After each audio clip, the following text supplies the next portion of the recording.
Bukan dengan Denada langsung, dengan neneknya. Dan mobil itu bukan atas nama Resa. Mobil itu atas nama adiknya dari Denada.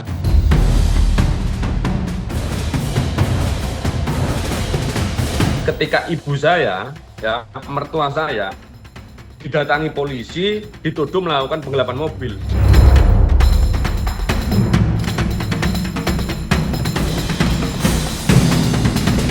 Jadi frase apa sebetulnya yang paling pantas ya untuk menjadi judul di dalam drama gugatan saya ini ya? Yang paling pantas itu sebetulnya konsepnya membuang anak.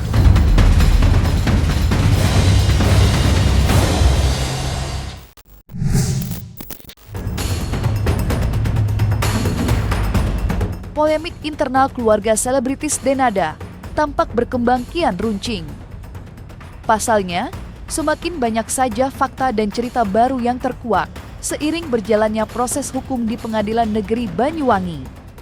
Terlebih lagi, agenda mediasi yang diagendakan jatuh pada tanggal 22 Januari 2026 kemarin kembali harus tertunda lantaran ketidakhadiran Denada. Seolah tak mampu lagi menahan kekecewaan yang teramat dalam melukai hati, pihak penggugat pun menguak fakta baru. Dan dalam pengakuan terbarunya, pihak kuasa hukum penggugat bahkan sampai ikut menyeret nama Muhammad selaku adik dari Denada. Lantas, fakta seperti apa yang kini dibongkar oleh pihak Resa Rizky Rosano? Ini akhirnya saya membuka materi perkara ini. Nggak apa-apa sudah karena sudah terlanjur, sudah saya buka bahwa Denada sudah saya baca hari ini nggak ada etikat baik, maka akan saya buka lebih sedikit meluas kepada kawan-kawan hari ini ya. Jadi cikal bakal motivasi saya ngajukan gugatan ini awalnya dari mobil. Mobil itu sebetulnya ya Resa itu membeli dengan memberikan, yang memberikan uang itu adalah paman dan bibinya untuk DP mobil nilainya 90 tetapi dimasukkan 20 juta. Itu loh. Yang ketika itu budenya atau neneknya almarhum Emilia Contessa menyampaikan bahwa Resa itu dibebani untuk membayar sendiri kredit mobil itu yang nilainya hampir 4 juta per bulan ya. Agar dia nggak tahu entah dia menyewakan Resa itu dengan cara menyewakan atau dengan cara nge-grab. Itu faktanya. Sekarang saya tanya, gimana konsep pembelian mobilnya? Itu loh. Dia suruh bayar sendiri kok cicilannya kok. Bukan dengan Denada langsung, dengan neneknya. Dan mobil itu bukan atas nama Resa. Mobil itu atas nama adiknya dari Denada. Cerita baru yang diungkap oleh pihak kuasa hukum penggugat tentunya berhasil menuai sorotan. Apalagi, mereka sampai menyeret-nyeret nama adik Denada ke dalam derasnya pusaran perkara. Namun siapa sangka, tak berselang lama dari momen pembelian mobil tersebut, sebuah persoalan lebih besar justru datang menyapa. Di mana para penggugat dipaksa berurusan dengan pihak kepolisian akibat laporan yang diduga datang dari adik Denada. Lantas seperti apa penjelasan pihak kuasa hukum penggugat soal insiden itu? Seperti apakah pula luapan kekecewaan mereka?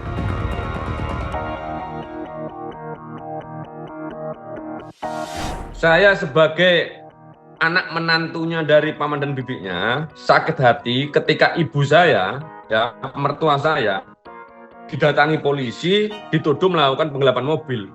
Itu yang bikin saya jengkel, yang bikin saya marah. Yang memotivasi saya untuk mengajukan gugatan ini itu cikal bakalnya. Karena keterlambatan membayar cicilan, ya adiknya itu kemudian menyomasi, bahkan mendatangkan polisi ya ke rumahnya mamanya yang sekarang ini mengasuh, sampai mamanya itu hampir sakit dan hampir jatuh pingsan gara-gara dituduh melakukan penggelapan mobil gitu loh. Itu cikal bakal saya mengajukan gugatan yang bikin saya marah. Padahal itu kan anaknya itu yang pakai itu. Nah, kenapa kok sekarang mamanya yang diserang? Itu loh. Itu cikal bakal saya mengajukan gugatan yang teman-teman sendiri sebetulnya mungkin kebanyakan baru tahu hari ini gitu loh.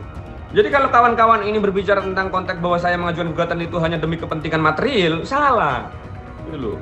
Salah. Saya hanya ingin mengajarkan adab ya, kepada seseorang ya yang hutang budi kepada seseorang itu bagaimana seharusnya dia berpikir atau bertindak gitu loh. Itu aja sudah. Itu motivasi saya. Karena ibu saya disakiti, didolimi. Gitu loh. Nggak tambah terima kasih malah dilaporkan polisi. Kan lucu. Bermula dari sebuah mobil, perpecahan antar keluarga justru harus terjadi. Ungkapan itulah yang adanya mampu menggambarkan peliknya perkara keluarga Denada. Setidaknya, pihak penggugat dapat menarik nafas lega, mengingat bola panas perkara tersebut tidak menggelinding lebih jauh hingga berbuah laporan polisi. Lantas, seperti apakah efek yang dirasakan pihak penggugat akibat kejadian tersebut, serta benarkah pula insiden itu terjadi belum lama ini? Baru kemarin.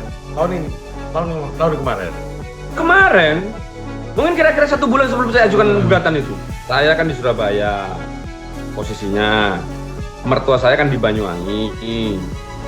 Nah, suatu ketika ditelepon sama mertua saya, bilang sambil menangis-nangis, ya, sesak-sesak dia bilang bahwa, "Le, mama didatangi polisi.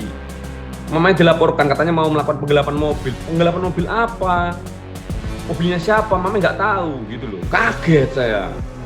Katanya ternyata yang melaporkan itu adiknya Denada, namanya Muhammad. Gitu loh.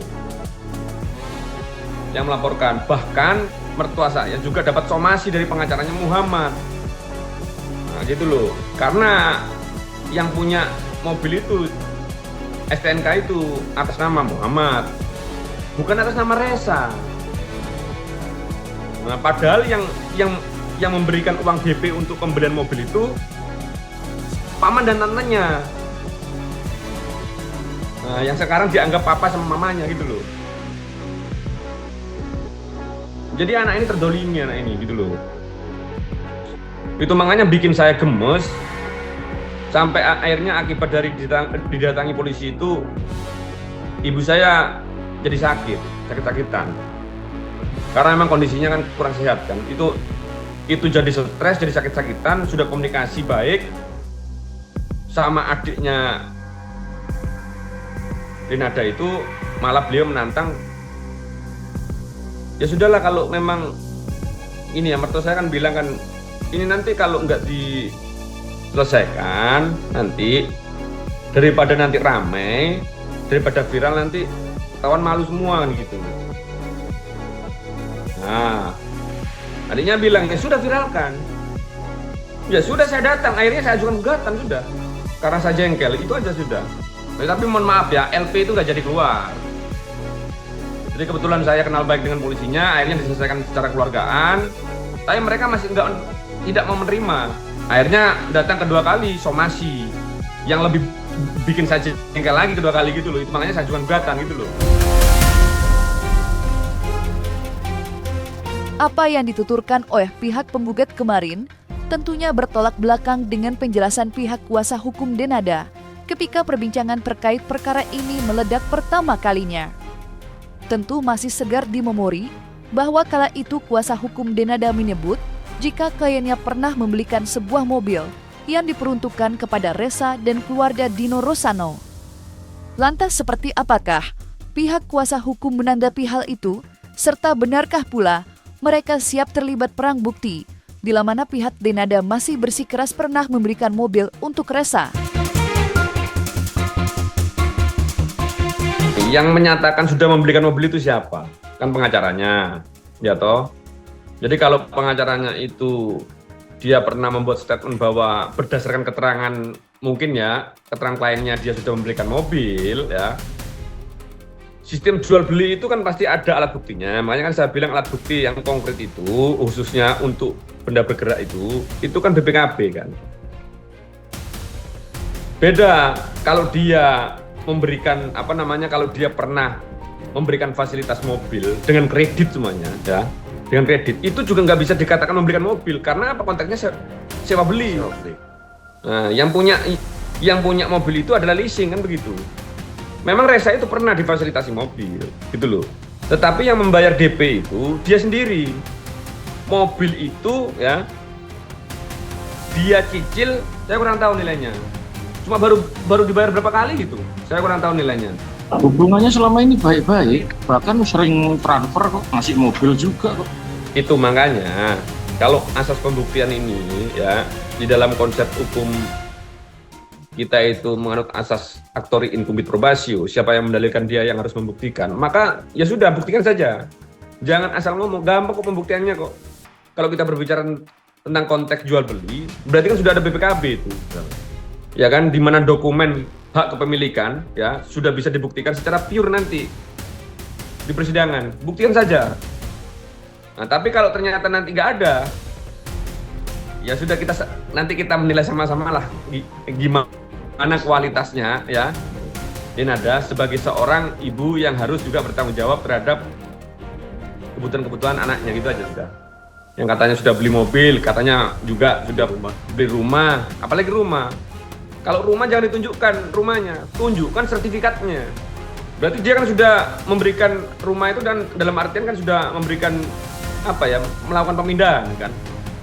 Sertifikat itu dari siapa ke atas namanya Resa semuanya. Sekarang logikanya kan begini kan.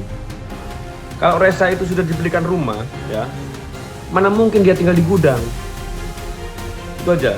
Kalau dia sudah dibelikan mobil ya, mana mungkin dia masih naik motor, gitu aja sudah.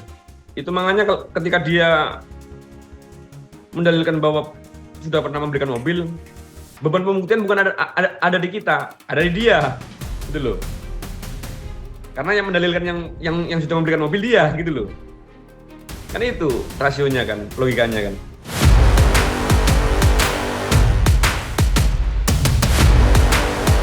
Berbicara soal kekecewaan pihak penggugat, tentunya tidak lepas dari hasil agenda mediasi ketiga yang dijadwalkan jatuh pada tanggal 22 Januari 2026 kemarin. Ya, pihak penggugat kembali dipaksa gigit jari lantaran Denada lagi-lagi absen dari mediasi. Seperti agenda-agenda sebelumnya, Denada hanya diwakilkan oleh pihak kuasa hukum. Dan akibat Denada diwakilkan sosok kuasa hukum yang berbeda dari agenda sebelumnya, Majelis Hakim akhirnya memutuskan untuk menunda mediasi selama 1 pekan. Langkah yang kemudian juga dimaklumi oleh Ronald Armada dan Andika Megista selaku kuasa hukum penggugat.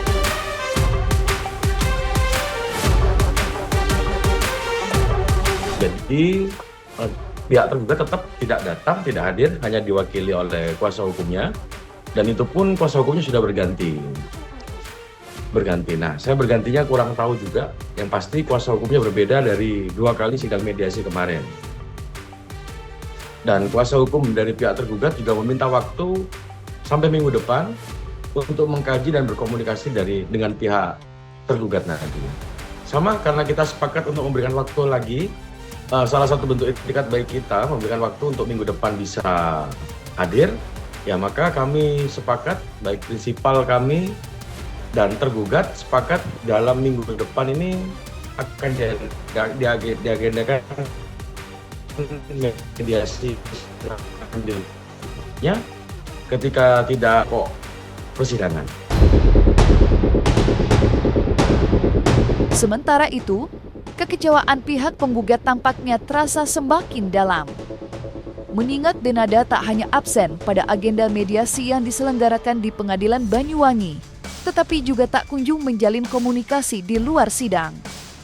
Padahal, ajakan berkomunikasi di luar sidang demi menyelesaikan perkara tanpa pengadilan datang dari pihak Denada sendiri.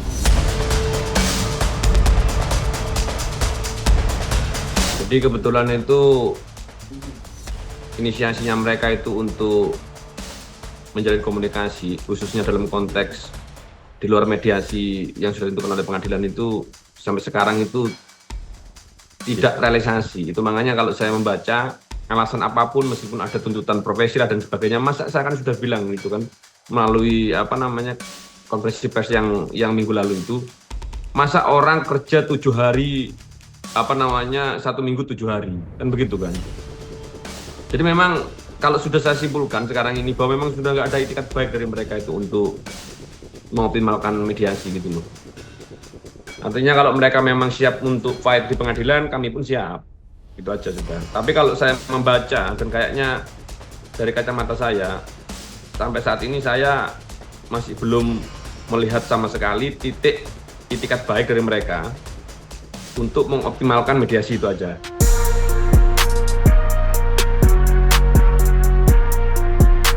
Terlepas dari perkara dengan pihak Resa, belum lama ini Denada juga telah diterpa isu tak sedap.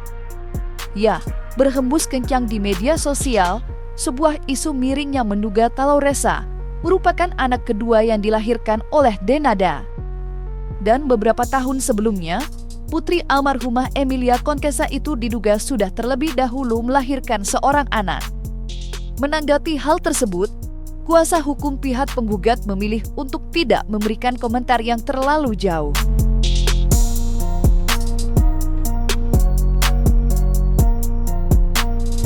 Enggak, kalau dalam konteks bapaknya, saya tidak akan menjawab apa yang tidak saya ketahui, ya, karena saya nggak mau memfitnah orang, ya, saya hanya dalam koridor menyampaikan sesuai dengan fakta yang saya ketahui dan saya alami dan saya dengar sendiri, itu saja. Jadi kalau sampai ke sana enggak, cuma yang dimaksud ini kan juga sudah aib ini kan, ternyata yang kemudian terbongkar, ya. Yang teman-teman semuanya juga baru tahu, publik baru tahu, ternyata di belakang Denada yang sekarang dia membangun framing bahwa dia menjadi ibu peri kan ketika dia berjuang untuk anaknya, ya toh, itu makanya dramatisasi, ya. Kalau saya katakan di sini itu menjadi ironik, itu menjadi ironis itu hasilnya di belakang ketika dia juga kemudian diketahui menelantarkan anaknya. Jadi frasa apa sebetulnya yang paling pantas ya untuk menjadi judul di dalam drama gugatan saya ini ya? Yang paling pantas itu sebetulnya konsepnya membuang anak. Karena kalau penelantaran anak itu orang tuanya masih mengakui bahwa dia orang tuanya, ini membuang anak.